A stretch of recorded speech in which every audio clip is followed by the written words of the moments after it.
បងប្អូនណាខ្លះដូចញោមអត់ដែលបានទៅលេងកោះសោះនេះគឺជាលើកទី1ហើយបើសម្រាប់បងម៉ៃវិញខ្ញុំធ្លាប់ទៅ3 4ដងហើយតាំងមុនស្គាល់ខ្ញុំទៅលេងកោះលើកទី1ហើយអីដែលកាន់តែពិសេសបានធ្វើជាកូនកំដរការទាំងពីរអ្នកបងម៉ៃលើកទី1ដូចគ្នាអារម្មណ៍វិញរំភើបដោយខ្លួនឯងកូនកំមុំកូនកន្លោះអញ្ចឹងសួស្ដីជំរាបសួរបងប្អូនទាំងអស់គ្នាពួកខ្ញុំមកនៅខ្មែរបានជិត1ខែហើយខ្ញុំនេះកូនខ្មែរពិតៗតែដែលទៅលេងកោះទេទៅនេះគឺលើកទី1ហើយអញ្ចឹងអារម្មណ៍គឺរំភើបមែនតើតែរឿងភ័យដែរដោយសារដែលជីទូកក៏ប៉ុន្តែទូកនេះគឺលឿនណាស់បងប្អូនអ្នកខ្លាញ់មិនបាច់ភ័យទេព្រោះធម្មតាបើអាកាសធាតុអត់ល្អក៏ទូកគេអត់ចាញ់ដែរតែសភាពធ្លាប់ទៅស្រុកគេធ្លាប់ទៅអឺរ៉ុបទៅស្វីសអីបាត់ដឹងថាខ្មែរអត់មានចាញ់គេខ្ញុំនិយាយមែនបងប្អូនសោកស្ដាយធ្លាប់ទៅដើរលេងក្រៅប្រទេសនៅស្វីសនៅអីដល់នៅខ្មែរដែរបានទៅអញ្ចឹងបងប្អូនដែលតន់បានទៅខ្ញុំរីកគ្រប់មិនឲ្យទៅលេងកោះនៅស្រុកខ្មែរយើងនឹងឲ្យបានម្ដងស្អាតខ្លាំងមែនតើបងប្អូនអត់ចាញ់ស្រុកគេទេពួកខ្ញុំមកដល់ហ្នឹងគឺរឿងល្ងាចហើយអញ្ចឹងក៏ check in ចូលកន្លែងគេងហើយដើរទៅមើលកូនកំមុំកូនកន្លោះកំពុងតែថតរូប pre-wedding អីអញ្ចឹង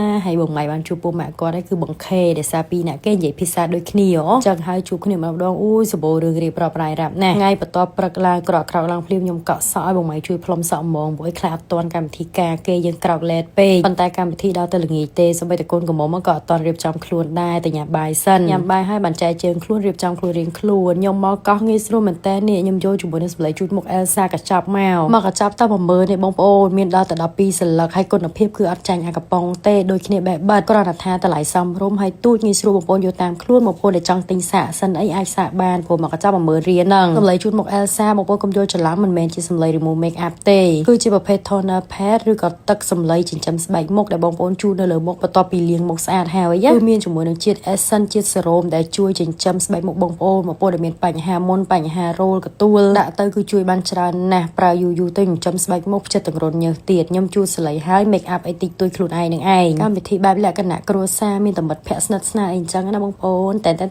ចេញមកហើយខ្ញុំស្រឡាញ់ outfit ខ្ញុំពីអ្នកបងម៉ៃថ្ងៃនេះមែនតើបងប្អូនអើយគឺសាមញ្ញប៉ុន្តែស្អាតត្រូវមួយបរិយាកាសមាត់សមុទ្រតបមកក៏ទៅផ្ទះកូនកំមុំកូនកន្លោះដើម្បីថតរូបលេងកូនកំដរប្រុសគេថតមុនដោយសារគេធ្វើខ្លួនលឿនជាងហ៎តបមកកូនកំមុំក៏ហើយដែរបងប្អូនអើយស្អាតប្លែកមែនតើហើយក៏ចាប់ផ្ដើមថតរូបស្រីម្ដងស្អាតមែនតើបងប្អូនធ្លាប់តែឃើញនៅស្រុកគេឥឡូវនៅខ្មែរយើងអូយមកនៅលើកោះពុបបរិយាកាសស្អាតមែនតើហ្មងពេលមង្គលការចេះទៀតជុំមិត្តភ័ក្តិគ្នាឯងអត់ច្រើនមែនទេបងប្អូនកក់ក្ដៅមែនតើឥឡូវតោះបងប្អូនចេញពីផ្ទះកូនកំមុំកូនកន្លោះយើងធ្វើដំណើរទៅមាត់ឆ្នេរដើម្បីប្រារព្ធពិធីមង្គលការបងសោភានិងបងខេកម្មវិធីគឺចាប់ផ្ដើមនៅម៉ោង5ល្ងាចពេលដែលថ្ងៃរៀបលិចនឹងឯងបងប្អូននិយាយទៅ romantic មែនតើកូនកំដរទាំងអស់គឺមានដល់ទៅ5គូបងប្អូនអើយខ្ញុំនេះរំភើបជាងកូនកំមុំកូនកន្លោះទៀតព្រោះមានអារម្មណ៍ថាដូចខ្លួនឯងការអញ្ចឹងមានទាំងដាក់សម្ភារផងអីផងដោយសារគាត់ស្គាល់ខ្ញុំហើយនៅបងម៉ៃដែរអញ្ចឹងហើយក៏សួរសុខទុក្ខទៅឃើញមកដល់ខ្មែរភ្លាមមកដល់កោះភ្លាមហើយកំដរការទៀតហ៎និយាយមែនអារម្មណ៍ពិតនៅពេលដែលពួកខ្ញុំពីរអ្នកដើរហ្នឹងគឺរំភើប